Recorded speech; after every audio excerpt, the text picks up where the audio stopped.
আমরা ছোটবেলা থেকে শুনে আসছি এমএইচআর এরপর যদি নাউন এক্সিটিভ বসলে মেইন ভার্বের মতো কাজ করে। এমএইচআর এরপর ভার্বের সাথে আইএনজি ফর্ম হয়, কিন্তু আমরা জানি না যে এমএইচআর এরপর ভার্বের পাস্ট পার্টিসিপল রূপ বসতে পারে। এছাড়াও কিছু ব্যাপার রয়েছে তা কিন্তু আমরা জানি না, আর আমরা ভাবি যে আমরা সব কিছুই জেনে গেছি। তাই আজকের ক্লাসে আমরা জানবো এই যে এমএইচআর রয়েছে এর ইংরেজিতে কত রকমের সেন্টেন্স রয়েছে এবং তাদের বাংলা অর্থ কী, সেই সমস্ত কিছুই আমরা এই ক্লাসে জানবো। এই যে প্যাটার্নটা রয়েছে এটা কিন্তু একটি প্রেজেন্ট টেন্সের অক্সিলারি ভার্ব, যার সাহায্যে আমরা প্রেজেন্ট অর্থাৎ বর্তমানকে নির্দেশ করি। সাধারণত আমরা জানি যে এমএইচআর দুইভাবে কাজ করে, একটি হলো মেইন ভার্ব হিসেবে আর অন্যটি হলো অক্সিলারি ভার্ব হিসেবে।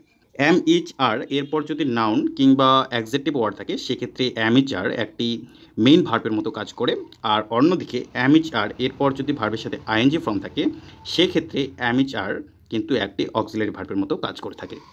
আর আমরা যেসব আলোচনা করলাম এছাড়াও কিন্তু আরও কিছু ফর্ম যেগুলি কিন্তু আমরা ছোট থেকে জানি না বা বড় হয়েও কেউ কেউ জানে না, কেউ কেউ জানতে পারে, তো তার সম্পর্কে আমি বলছি না। তোমরা যদি জেনে থাকো তাহলে তোমরা কিন্তু এই ভিডিওটা স্কিপ করতে পারো। আচ্ছা, এমএইচআর এরপর বিং টু বি ইউজ করা হয়েছে, তাহলে এদের কিন্তু তোমরা ব্যবহার জানো না, আর এদের অর্থ কেমন, বাংলা অর্থ কেমন দাঁড়ায় সেই সম্বন্ধে তোমরা কিন্তু জানো না। তো আজকের এই ক্লাসে তোমরা এই সম্বন্ধেও জানতে পারবে। এছাড়াও আমরা সবাই জানি যে এমএইচআর এরপর কিন্তু ভার্বের আইএনজি ফর্ম বসে, কিন্তু আজকে আমরা জানবো যে এমএইচআর এরপর কিন্তু ভার্বের পাস্ট পার্টিসিপল রূপেও ব্যবহার করা হয়। ওকে, তো বেশি কথা না বলে আমরা ক্লাসটা শুরু করি। আমরা প্রথমে আলোচনা করব এমএইচআর কখন মেইন ভার্ব হিসেবে কাজ করবে। এমএইচআর এরপর যদি নাউন কিংবা অ্যাডজেক্টিভ ওয়ার্ড থাকে সেক্ষেত্রে কিন্তু এমএইচআর একটি মেইন ভার্বের মতো কাজ করবে। আর এমএইচআরের তখন কিন্তু বাংলা যে অর্থটা দাঁড়ায় সেটা হলো হয়, হুই, হন। এক্ষেত্রে বলে রাখি যে হয়, হুই, হন এটা কিন্তু কোনো সময় দেখা যায়, অর্থাৎ উল্লেখ থাকে, আবার কোনো সময় উল্লেখ থাকে না। অর্থাৎ তখন কিন্তু ভার্বের একটি বাংলা বাক্যের মধ্যে ক্রিয়া থাকে না। তো সেসব বাংলা বাক্যকে আমরা যখন ট্রান্সলেট করতে যাব তখন কিন্তু আমরা এই এমএইচআরকে ইউজ করব। ওকে, যেমন এখানে বলা হয়েছে আই অ্যাম এ স্টুডেন্ট, আমি একজন ছাত্র।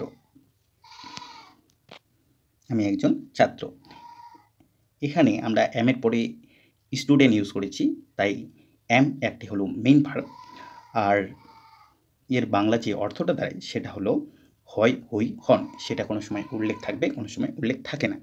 যেমন এখানে এই বাংলা বাক্যে আমরা দেখতে পাচ্ছি যে আমি একজন ছাত্র, এখানে কিন্তু আমি হই একজন ছাত্র, এখানে হুই উল্লেখ নেই। যদি বাংলা বাক্যে তোমরা যদি এই বাক্যটার দিকে ভালো করে খেয়াল করো, আমি রয়েছে আর রয়েছে ছাত্র, এখানে কিন্তু কোনোরূপ ভার্ব দেখতে পাচ্ছ না। এই রকম যদি ভার্বহীন বাংলা বাক্য থাকে সেক্ষেত্রে তোমরা কিন্তু এমএইচআরকে ইউজ করবে। ইউ আর এ প্লেয়ার, তুমি একজন খেলোয়াড়। হি ইজ এ রাইটার, সে লেখক।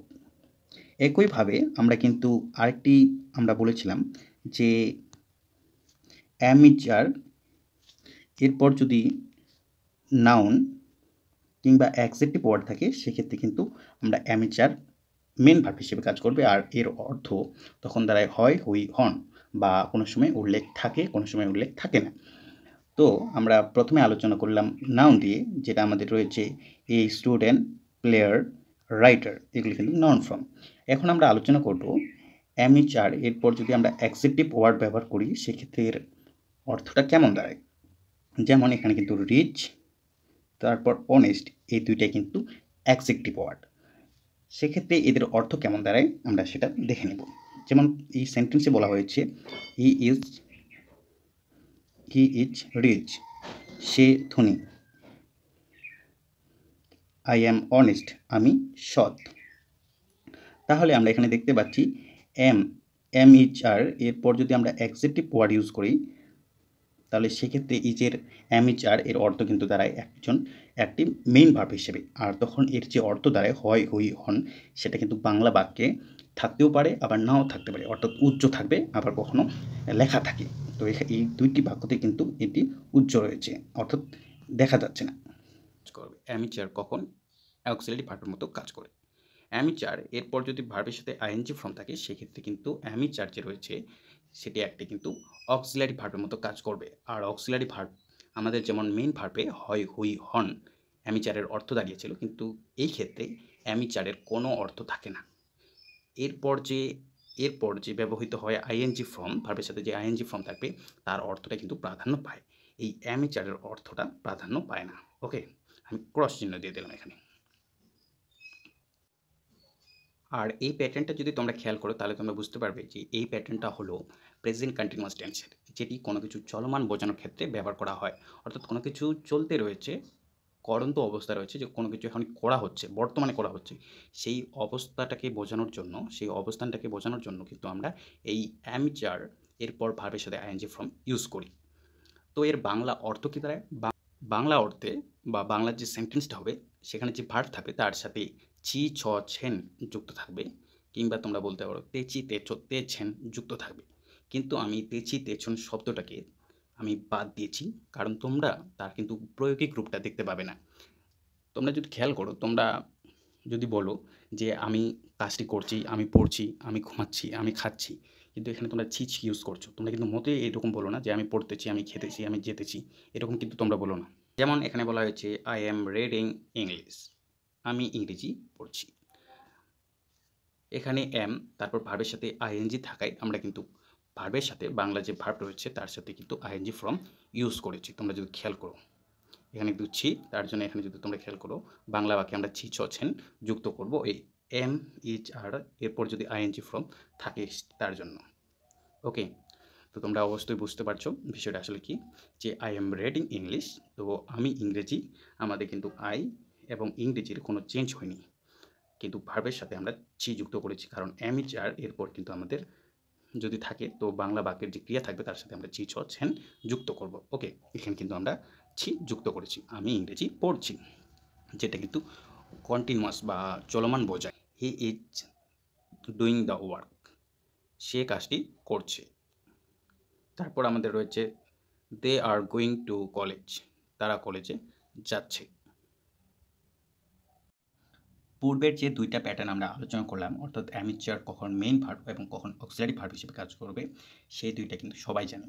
সেগুলি হলো বেসিক ফর্ম, যা ছোট বাচ্চারাও কিন্তু জানে। কিন্তু তোমরা যেহেতু বড় হয়ে গেছো, সেই অনুযায়ী তোমাদের কিন্তু এই প্যাটার্নগুলো জানতে লাগবে। ওকে, আর এই প্যাটার্নে বলা হয়েছে আর এরপর যদি বিং থাকে, আর এরপর যদি বিং থাকে, সেক্ষেত্রে এই যে টোটাল অর্থটা আর এরপর বিং যদি থাকে, তাহলে এর বাংলা অর্থ দাঁড়ায় হচ্ছে, হচ্ছি, হচ্ছে। ওকে, আর এরপরে এই আর এরপর বিং, এরপরে কিন্তু নাউন কিংবা অ্যাডজেক্টিভ, এই নাউনের জায়গায় অ্যাডজেক্টিভ কিংবা ভার্বের পাস্ট পার্টিসিপল রূপ বসতে পারে। তোমরা যদি একটু ডিপলি মনে করার চেষ্টা করো, তোমরা কিন্তু এই ভার্বের পাস্ট পার্টিসিপল রূপটা ব্যবহার করেছো কখন? যখন তোমরা ভয়েস চেঞ্জ শিখছিলে, সেখানে যেটা তোমরা প্যাটার্ন শিখেছিলে সেটা কিন্তু ভয়েস চেঞ্জের নিয়ম অনুযায়ী। কিন্তু যখন তোমরা কোনো কিছু বলতে যাবে বা সেন্টেন্স মেক করতে যাবে বা সেন্টেন্স লিখতে যাবে, তখন কিন্তু সেই প্যাটার্নটা তোমরা ইউজ করবে না। সেটা ভয়েস চেঞ্জ, একটা গ্রামাটিক্যাল বিষয়, যেটা কিন্তু স্পোকেন বা রাইটিংয়ের ক্ষেত্রে ততটাও ইম্পর্টেন্ট নয়। এখন আমরা যে টপিকটা নিয়ে আলোচনা করব সেটা হলো অ্যামিচার বিং এরপর কিন্তু নাউন, যার টোটাল অর্থ দাঁড়ায় হচ্ছি, হচ্ছেন, হচ্ছে। যেমন এখানে একটি সেন্টেন্স বলা হয়েছে he is being a doctor, say doctor হচ্ছে। তো এখানে নাউন যেহেতু আমাদের রয়েছে, তো ডাক্তার একটি নাউন, তোমরা ডক্টর একটা একদম নাউন ফর্ম, তো সেই অনুযায়ী তোমরা এটি বুঝতে পারছো যে যদি ডক্টর ইউজ করেছি আর ইজ বিং থাকার জন্য কিন্তু আমরা হচ্ছে ইউজ করেছি। ওকে, তো টোটাল আমাদের যেটা অর্থ দাঁড়ায় সেটা হলো সে ডাক্তার হচ্ছে, হি ইজ বিং এ ডক্টর। তো কেউ কোনো কিছু হচ্ছে এরূপ যদি বোঝায়, সেক্ষেত্রে কিন্তু তোমরা এইরূপ সেন্টেন্স স্ট্রাকচারটা কিন্তু ব্যবহার করবে। ওকে, তারপর রয়েছে I am being a singer, আমি গায়ক হচ্ছি। তারপর রয়েছে আমাদের Rohan is being a businessman, Rohan businessman হচ্ছে। এখন আমরা আলোচনা করব ঠিক আগের যে পার্টটাতে আমরা শিখেছিলাম যে আর বিং যদি থাকে, আর এরপর যদি বিং থাকে, তার অর্থ টোটাল অর্থ দ্বারা কিন্তু হচ্ছে, হচ্ছে, হচ্ছেন। ওকে, কিন্তু সেখানে আমরা এটা ইউজ করেছিলাম, যে অ্যাডজেক্টিভ ওয়ার্ডটা রয়েছে এর পরিবর্তে কিন্তু আমরা সেখানে নাউনকে ব্যবহার করেছিলাম। তো এখন আমরা আলোচনা করব আর এরপর যদি বিং বসে, বিংয়ের পর যদি অ্যাডজেক্টিভ ওয়ার্ড বসে, তো সেক্ষেত্রে বাংলার যে অর্থটা দাঁড়ায় সেটাও কিন্তু হয় হচ্ছি, হচ্ছে, হচ্ছেন। ওকে, তাহলে আমরা দেখে নিই। যেমন এখানে বলা হয়েছে he is being rich, rich কিন্তু একটি অ্যাডজেক্টিভ ওয়ার্ড। ওকে, তো ইজ বিং থাকার জন্য কিন্তু আমরা হচ্ছে ইউজ করব, আর রিচ অর্থাৎ ধনী, পূর্বের মতো। তাহলে এর টোটাল যেটা মিনিং দাঁড়ায় সেটা হলো সে ধনী হচ্ছে, হি ইজ বিং রিচ, সে ধনী হচ্ছে। তারপরে রয়েছে I am being fat, fat অর্থাৎ মোটা হওয়া, তো এটি একটি অ্যাডজেক্টিভ ওয়ার্ড। তাহলে কি এর বাংলা অর্থ কী দাঁড়ায়? যে আই অ্যাম বিং ফ্যাট, আমি মোটা হচ্ছি। গার্ল ইজ বিং বিউটিফুল, মেয়েটি সুন্দর হচ্ছে। এরপর আমরা আলোচনা অ্যাম ইজ আর বিং এর লাস্ট টপিক যেটি হলো সেটি হলো বিং এর লাস্ট টপিক, যার অর্থ তারা কিন্তু হচ্ছেন। আর এর পূর্বে আমরা আলোচনা করেছি যে এখানে থাকবে এই যে ভার্বের পাস্ট পার্টিসিপল রূপ আমরা এখানে বসিয়েছি, এখানে কিন্তু অ্যাডজেক্টিভ নাউন এবং ভার্বের পাস্ট পার্টিসিপল রূপ থাকতে পারে। আর তোমরা কিন্তু এটাকে কেমনভাবে ইউজ করতে, ভয়েস চেঞ্জে এখানে একটু তারপরে একটু বাই আসতো, কিন্তু উইথাউট বাই দিয়ে তোমরা সেন্টেন্স আজকে দেখো যে কেমন ধরনের সেন্টেন্স হয়। ওকে, তাহলে আমরা সেন্টেন্সের দিকে একটু খেয়াল করি। The work is being done. Okay, the work is being done, কাজটি করা হচ্ছে। The boy is being educated, ছেলেটি শিক্ষিত হচ্ছে। এম ইজ আর এরপর যদি বিং থাকে তার একটা নির্দিষ্ট অর্থ রয়েছে, বাংলা অর্থ রয়েছে, যেটি কিন্তু ভার্ব, যেটি হলো হচ্ছে, হচ্ছেন।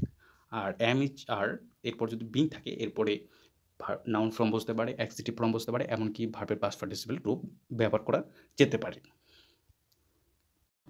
পূর্বে আমরা আলোচনা করলাম যে এম এইচ আর যদি থাকে, এম এইচ আর বিং যদি থাকে, সেক্ষেত্রে কিন্তু হচ্ছেন অর্থ দেয়, বাংলা একটা অর্থ দেয় বা বাংলা একটা শব্দ আসে, যেটি কিন্তু যে বাংলা সেন্টেন্সটা হবে তার শেষে কিন্তু যুক্ত হয়ে যাচ্ছে। ওকে, কিন্তু হ্যাভিং এরপর যদি টু একটা শব্দ থাকে, তোমরা কিন্তু টু এর অর্থ, বাংলা অর্থ কিন্তু জানো কি জানো না আমি জানি না, কিন্তু তোমাদের বলে রাখি টু এর অর্থ কিন্তু হয় তে। তো টোটাল যেটা অর্থ দাঁড়ায় এম এইচ আর এরপর যদি বিং থাকে তাহলে কিন্তু তার অর্থ দাঁড়ায় হচ্ছেন। আর এরপর যদি টু থাকে, বিংয়ের পর যদি টু থাকে তাহলে কিন্তু তার টোটাল অর্থ দাঁড়ায় তে হচ্ছে। ওকে, তে হচ্ছে এর কিন্তু টোটাল অর্থ দাঁড়ায়। আর এই যে তে রয়েছে এটি কিন্তু বাংলার যে ক্রিয়া থাকবে, বাংলা সেন্টেন্সের যে ভার্ব থাকবে সে তার সাথে কিন্তু তেটা যুক্ত হয়ে যাবে এবং তারপরে আমাদের বসবে। আর আরেকটা তোমাদের যেটা ইনফরমেশন দেওয়ার বাকি রয়েছে, এই যে টু প্রিপোজিশনটা রয়েছে না, এটা কিন্তু এরপরে যেটা তোমরা প্রিপোজিশন নিয়ম অনুযায়ী হয়, যেটা তোমাদের বলে রাখি যে বিভিন্ন প্রিপোজিশনে কিন্তু বিভিন্ন নিয়ম হয়ে থাকে। তো তোমরা কিন্তু এটি সব জায়গায় মনে রেখো না যে সব প্রিপোজিশনে কিন্তু এই নিয়মটা আসবে, সেটা কিন্তু না। টু এর পর ভার্বের প্রেজেন্ট ফর্ম বসবে। তোমরা যদি এখানে একটা সেন্টেন্স খেয়াল করো, যেমন এখানে বলা হয়েছে I am being to do the work. Okay, এখানে যদি টু, এই টু এর পর যদি তোমরা খেয়াল করো যে ভার্বটি এসেছে কিন্তু সেটি হলো ডু, যেটি কিন্তু প্রেজেন্ট ফর্ম। কারণ ডু, ডিড, ডান, যদি আদার্স ফর্মগুলো হতো সেগুলো কিন্তু এগুলি হতো, কিন্তু এখানে কিন্তু ডু হয়েছে, অর্থাৎ ভার্বের প্রেজেন্ট ফর্ম। ওকে, তো ভার্বের প্রেজেন্ট ফর্ম বসবে, সেটা তোমরা বুঝতে পারলে বিষয়টা আশা করি তোমাদের মাথার মধ্যে ঢুকলো। তো শর্তটা কি, যে এম ইচ আর বিং, তারপর টু বসবে, টু এর পর কী বসবে, ভার্বের প্রেজেন্ট ফর্ম বসবে, তারপর যা আছে সেগুলো তোমরা বসাতে পারো। এবং এর বাংলা যেটা অর্থ দেয় সেটা হলো ভার্ব যেটা থাকবে তার সাথে কিন্তু তে যুক্ত থাকবে এবং তারপর থাকবে হচ্ছে একটা শব্দ। তাহলে এই সেন্টেন্সটার টোটাল অর্থ দাঁড়ায় আমাকে কাজটি করতে হচ্ছে। ওকে, আমাকে কাজটি করতে হচ্ছে। I am being to do the work, আমাকে কাজটি করতে হচ্ছে। ওকে, একইভাবে আছে the man is being to teach English, লোকটিকে ইংরেজি পড়তে হচ্ছে। Okay, the man is being to teach English. Next প্যাটার্নে আমাদের বলা হয়েছে এম ইজ আর এরপর বিং, আমরা বিং টু দেখলাম, যেখানে কিন্তু বিং টু এর অর্থ দাঁড়ায়, এই টোটালটার অর্থ আমরা দেখছিলাম যে তে, ভার্বের সাথে তে যুক্ত হবে এবং হচ্ছে একটা শব্দ আসছে। কিন্তু যখনই